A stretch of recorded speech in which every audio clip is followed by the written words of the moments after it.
Pip pip tally ho, and hello everybody. I'm going to be doing a video about Captain Britain. The reason being, I think I'm the only Brit that's done a review on Captain Britain because, you know, apparently, and according to Gabriel Frazera, who is the creative director behind and art director of Marvel Contest of Champions, Britain represent. Yes. And to be quite frank with you, he's right there actually, he's on screen right now. To be quite frank with you, I don't actually like the character as Captain Britain, like Betsy Braddock.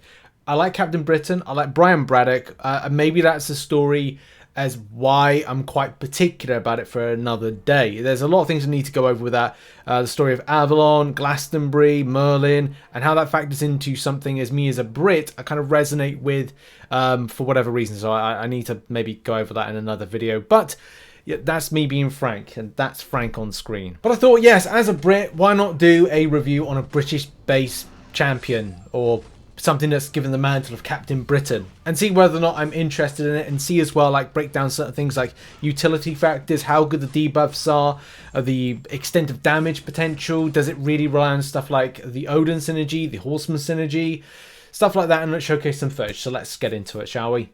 I suppose the great thing about Betsy Braddock, Captain Britain, is that she doesn't need to be awakened to be good. That Bulwark passive does really help for block proficiency, but, you know, it's just there. You purify debuffs in order to kind of play into the kit of the champion, but you don't really need the signature ability. So that's quite fantastic to have that first off. But one of the most annoying things about that is that could have been more for this champion, in that it's a passive, it's not a buff. If that Bulwark passive was indeed a buff, maybe it would have helped towards the extent of like gaining buffs and how that kind of interacts with things. And you know, especially at SP2 per unique buff currently on Captain Britain, if that was in the kit, the champion would do more damage, and that's something that we're going to, you know, talk about and showcase some footage of in a moment. The damage rotation and build for this champion is pretty good. I love the fact with an SP1 you get an energized buff. This basically means you're going to be able to build power a little bit more quicker, especially for having it for 15 seconds, and does indeed play into like further rotations,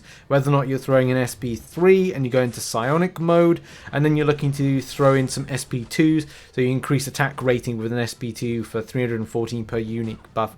And that's great. That means that you can like put in a great amount of damage. But I guess it's just down to like building debuffs, and as well like how you look to rotate around them, like purify, as soon as they're purified, what they mean for kind of building those buffs, rotating your own SP2s and things like that. And that's okay. It's just one of these situations of, if you want to use the champion for taking down evade champions because you got the slow debuff, then trying to trigger that off is a bit of a problem. But saying that, the champion does have some good enough utility with buffed up. If you've got like the Odin synergy, you can really kind of like get buffed up and do some damage, and it can be quite helpful. But then there does come the problem of like evade. Now, you know, Ultron, which is on screen right now, isn't the greatest of example to showcase, but if you're going up against a Spider-Man, having that consistency around the slow debuff becomes an issue because you have to build up to a bar of power. If you're unable to build up to that bar of power, that can be a bit of a problem, because then you'll have like evade before you can get a special off, and you know, be able to go into psionic mode or do the two mediums. So it becomes a problem of rotation, and that's kind of like the issue. But the champion can be used in so many things like whittle down and distrack, because it does have that element of buffs. Or debuffs, sorry, debuffs that you can take on certain enemies, and it's cool. It's a good interaction. So it could be definitely something that you might want to use in Act 7, for example, in several different places. But I think the best kind of tester and a bit of fun, and that's just kind of the main thing, is using the Odin synergy and the Horseman synergy, or maybe making a horsewoman, so to speak. So on screen right now, you're going to see a little bit of setup. First of all, we do a little bit of damage with Apocalypse. I am considering this as a rank 4 champion, old Apocalypse, for hopefully my rank 4 gem, which will come at the end of Act 7. So I'm looking forward to that. By the way, it's dropping that this week. It should be good. But yeah, you got to do that first. initial build up there, as soon as you smack down the enemies there, and that's the thing, if you've got the cable synergy, and that's the problem as well. Cable synergy with Apocalypse, gain the genetic code early and after the first fight, then it means that you can then set up with Odin with nice little Captain Britain synergy. And you can do a lot of damage going into that second fight, especially with the building of buffs. Remember, the more buffs the champion has, the more spicy run damage is the SP2. And I kind of feel like that is where, for me, the champion is that it's a great buff builder. If you've got, for whatever reason, some sort of paradox thing, or you've got some sort of interaction where you need a load of, you know, buffs, then this could be your champion for that. But there is a kind of like build up to those special attacks, rotate around. There's good enough payoff. It's just one of these things of, I think, other champions with buffs that would be a little bit more interesting. But if you need a mutant option with lots of buffs, and look at all those buffs, that do be a lot of buffs, then you can like build up. We've got 4 Fury buffs on. We're doing good rotations right there. Yes, it's going to go down to 3 buffs very quickly. Is some sort of like buff duration thing better? Possibly. SP2, 11k, 16k, 16k, 33k, and finally 31k. That's a massive amount of damage. I'll probably have to like total that up at some point. But yeah, if you're looking for like an insane damage dealer, and this is non-suicide masteries, lots of buffs, then hey, this may be a champion for you. Very, very enjoyable from that kind of like standpoint. But for anything else that you want this champion for, I just don't feel like it's got a lot on offer. Like, it's fun. It's a fun champion. And it's great to see a Captain Britain. But as I said, like, for me, number one, I'm sticking to the champion, apart from my own feelings about the character. But number one, there is a good amount of buffs, and it's fun. But I don't know if it's kind of like you need the Horseman synergy to create a Horsewoman. The first side of things, second side of things is like, do you have to have Odin with you in order to kind of like benefit from any kind of great potency with aptitude and with the Fury buff? I think it's a Fury buff, I think you get with that. Is it a case that Odin would be, not Odin, Heimdall would be better for this?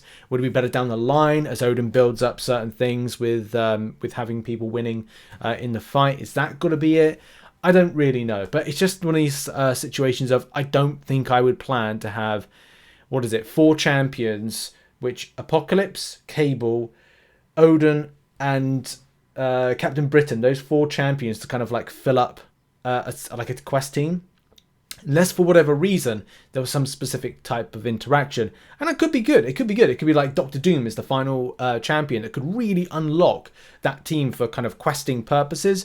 So there's definitely some options there for it. It's just, for me, when I looked at champions to be ranked up and put into my roster, it's either going to be like they got to serve a purpose. And under like my own kind of like setup and teams at the moment, because I'm on the CCP beta, I would kind of like opt for different ones that build buffs. Like if I had Hercules, I'd probably put that there. But I've got, you know, Colossus for building a lot of buffs. I've got Captain Marvel. I mean, Angela would probably be it. King Groot as well, my recent rank 3 6-star champion.